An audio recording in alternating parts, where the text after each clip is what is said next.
Now, when school authorities tell a mother, as you already heard, that her son is sick and needs to be on drugs, how in the world is she to know that that is simply a lie? How is she to recognize that what experts now call attention deficit hyperactivity disorder is simply not a disease? Now, such a mother is not an expert in the history of psychiatry. She does not know that psychiatrists have, for hundreds of years, used diagnostic terms, so-called diagnostic terms, to stigmatize and control people. I will only give you a few dramatic examples. When black slaves in the South ran away to freedom, it wasn't that they wanted to be free. They suffered from a disease called drapetomania. From drapetes, runaway slave, and mania. I'm not making this up. This was a legitimate diagnosis, just like attention deficit disorder is.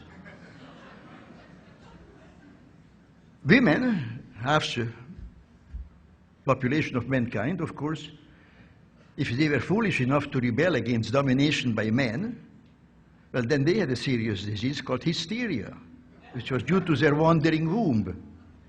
Now, none of those behaviors was ever a disease, and of course it's not a disease. But nor is attention deficit disorder a disease. No behavior or misbehavior is a disease or can be a disease. That's not what diseases are. So it doesn't matter how a child behaves. There is nothing to examine. If he's sick, then there must be some objective science to it,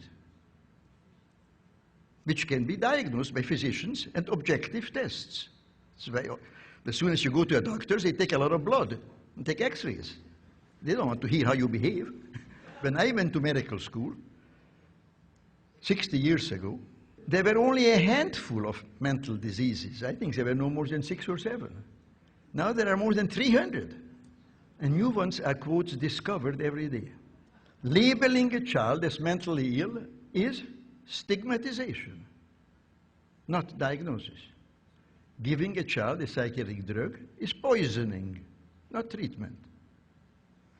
I have long maintained that the child psychiatrist is one of the most dangerous enemies, not only of children, but of adults, of all of us who care to the most precious and most vulnerable things in life. And those two things are children and liberty. Diseases are malfunctions of the human body, of the heart, the liver, the kidney, the brain, and so forth. Typhoid fever is a disease. You all know that, you don't question that. Spring fever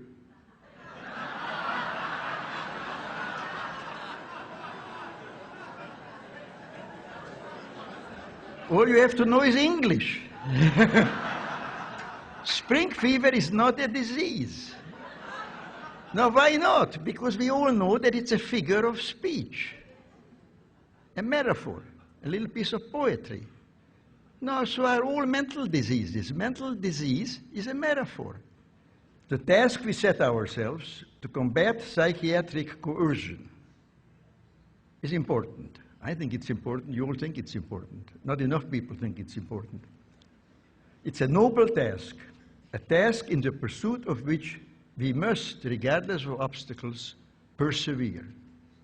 Our conscience commands that we do no less.